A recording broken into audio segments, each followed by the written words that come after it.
आधार card रे आसिला नुआ नियम समस्तंकु जानिबा निहाती जरूरी अटे। दिनकु दिन सरकार बदलाइछंती नियम, तो आधार कार्ड रे मध्य सेहीपरि नियम बदलाइछंती।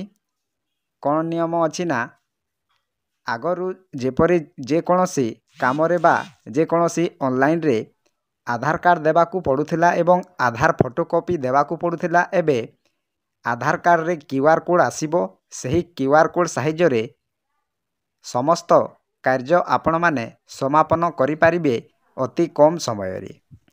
तापरे समस्त बैंक गुडी करे आधार लिंक अछि समस्तंकर, तेणु आधार लिंक बैंक अकाउंट रे अछि।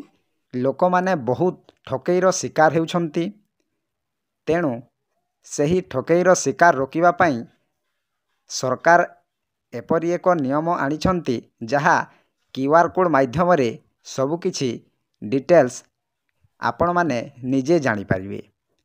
तो आसंतु जानिबा सही आधार कार्ड रो नियम गुड़िक कौन रही एवं सरकार किपरि एहाकू व्यवहार करि पारिबे आपण माने आसंतु जानिबा।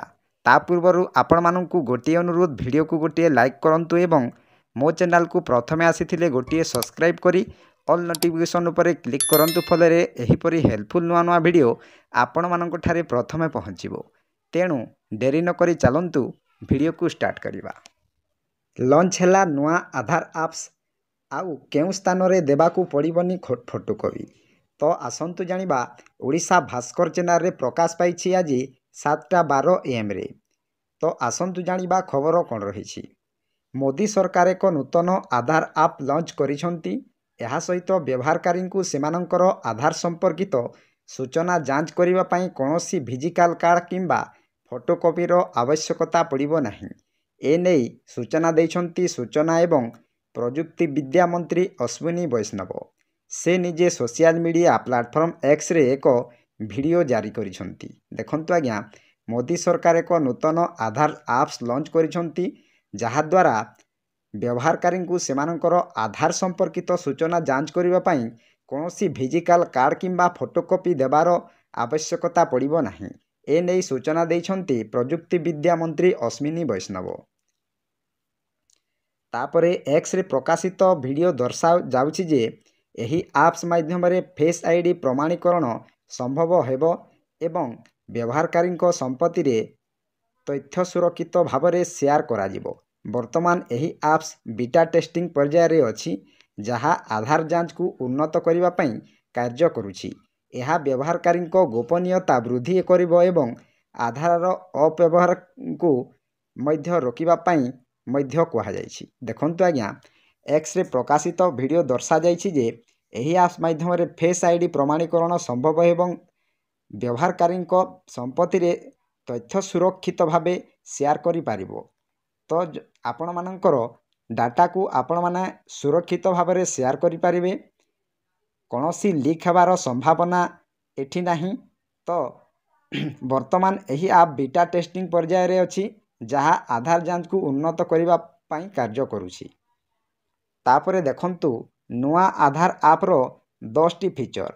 तो एही ऐप लॉन्च हैला परे आपण माने एही 10टी फीचर बाबद रे जानंतु जे आपण मानंकु बहुत काम रे आसीबो। तो प्रथमे देखंतु व्यवहारकारी माने एबे केवल आवश्यकीय सूचना निज इच्छा अनुसार शेयर करि पारिबे, जहा द्वारा सेमानंकर व्यक्तिगत सूचना सुरक्षित रहिबो। देखंतु आज्ञा, व्यवहारकारी माने एबे केवल आवश्यक सूचना निज इच्छा अनुसार शेयर करि पारिबे, जहा आपण मानंकर डाटा सुरक्षित रखिबो एही एप्स।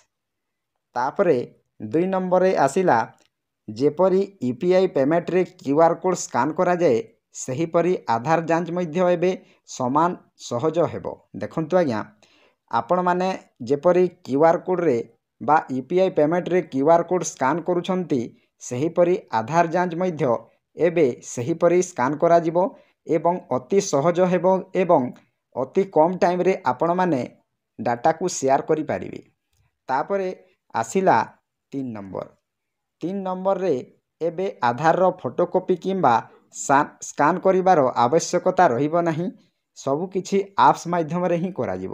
ଦେଖନ୍ତୁ ଆଜ୍ଞା, ଆଧାରର ଫଟୋକପି ସ୍କାନ୍ କରିବାର ଆବଶ୍ୟକତା ପଡ଼ିବ ନାହିଁ, ଯାହା QR କୋଡ଼୍ ମାଧ୍ୟମରେ କିମ୍ବା ଆପ୍ସ ମାଧ୍ୟମରେ ସବୁ କରାଯିବ।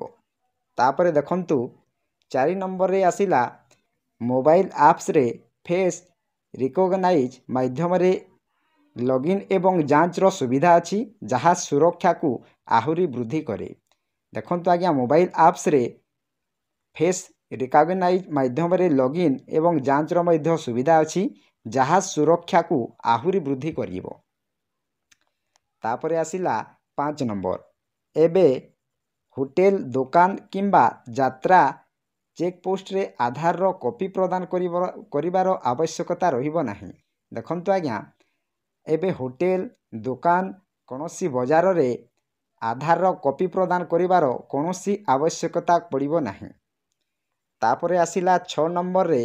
ଦେଖନ୍ତୁ 100% ପ୍ରକ୍ରିୟା ଡିଜିଟାଲ ଏବଂ ଆପଣଙ୍କର ପରିଚୟ ସମ୍ପୂର୍ଣ୍ଣ ସୁରକ୍ଷିତ ରହିବ।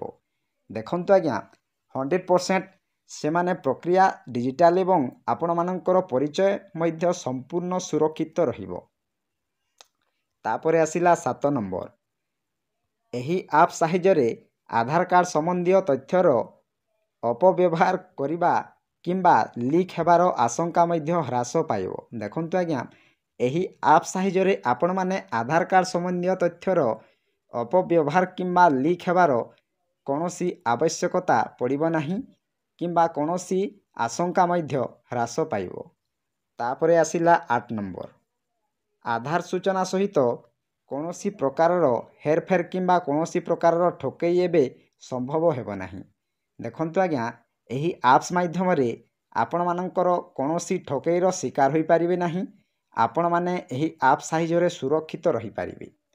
ତାପରେ 9 ନମ୍ବରରେ ଆସିଲା ଆଧାର ଯାଞ୍ଚ ବହୁତ କମ୍ ସମୟ ଏବଂ ସହଜ ଉପାୟରେ କରାଯାଇପାରିବ। ଦେଖନ୍ତୁ ଆଜ୍ଞା, ଏହି ଆଧାର ଯାଞ୍ଚ ବହୁତ କମ୍ ସମୟରେ ଆପଣମାନେ ଯାଞ୍ଚ କରିପାରିବେ ଏବଂ ସହଜ ଉପାୟରେ ଆପଣମାନଙ୍କର କରାଯାଇପାରିବ। ତାପରେ ଆସିଲା 10 ନମ୍ବର। ପୁରୁଣା ପଦ୍ଧତି ତୁଳନାରେ ଏଥିରେ ଉପଭୋକ୍ତା ଗୋପନୀୟତା ଅଧିକ ମଜବୁତ ହେବ। ଦେଖନ୍ତୁ ଆଜ୍ଞା, ପୁରୁଣା ପଦ୍ଧତି ତୁଳନାରେ ଏଥିରେ ମଧ୍ୟ ଉପଭୋକ୍ତା ଗୋପନୀୟତା ଅଧିକ ମଜବୁତ ହେବ। ତ ଆପଣମାନେ ଜାଣିପାରିଲେ 10ଟି ନିୟମ କ'ଣ କ'ଣ ରହିଛି ଏହି ଆପ୍ସ ମାଧ୍ୟମରେ ଆସିବ। ଏହି ଆପ୍ସ ଲଞ୍ଚ ହେଲା ପରେ ଆପଣମାନଙ୍କୁ ପୁଣି ମୁଁ ଏକ ଭିଡ଼ିଓ ନେଇକି ଆସିବି, କିପରି ଏହା କାମ କରିବ ଏବଂ କେଉଁପରି ଏହା କାର୍ଯ୍ୟ କରିପାରିବା। ତ ଭିଡ଼ିଓଟି ଯଦି ଭଲ ଲାଗିଥାଏ ଆପଣମାନଙ୍କୁ ଭିଡ଼ିଓଟିକୁ ଗୋଟିଏ ଲାଇକ୍ କରନ୍ତୁ ଏବଂ ମୋ ଚ୍ୟାନେଲକୁ ପ୍ରଥମେ ଆସିଥିଲେ ଗୋଟିଏ ସବସ୍କ୍ରାଇବ୍ କରି ଅଲ୍ ନୋଟିଫିକେସନ୍ ଉପରେ କ୍ଲିକ୍ କରନ୍ତୁ, ଯାହାଫଳରେ ଆପଣମାନଙ୍କର ଏହିପରି ହେଲ୍ପଫୁଲ୍ ନୂଆ ନୂଆ ଭିଡ଼ିଓ ଆପଣମାନେ ପ୍ରଥମେ ପାଇପାରିବେ। ତ ଭିଡ଼ିଓକୁ ଏଇଠି ଏଣ୍ଡ କରୁଛି। ଜୟ ଜଗନ୍ନାଥ।